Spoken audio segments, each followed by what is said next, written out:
इसको हज़रत अब्दुल्ला बिन अब्बास बयान करते हैं। इसको इमाम अहमद बिन हम्बल ने अपनी मुस्नद में इस हदीस को रिवायत किया।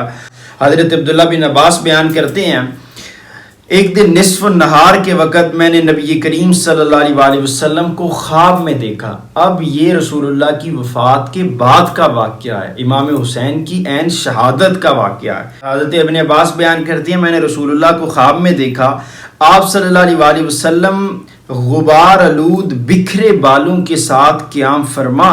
आप सल्लल्लाहु अलैहि वसल्लम के दस्ते अक़दस में एक शीशी है जिसमें खून है। मैंने अर्ज़ किया, हज़रत इब्न अब्बास कहते हैं, मैंने अर्ज़ किया, या रसूल अल्लाह, मेरे माँ बाप आप पर कुर्बान जाएं, ये क्या चीज़ है और ये क्या मामला है?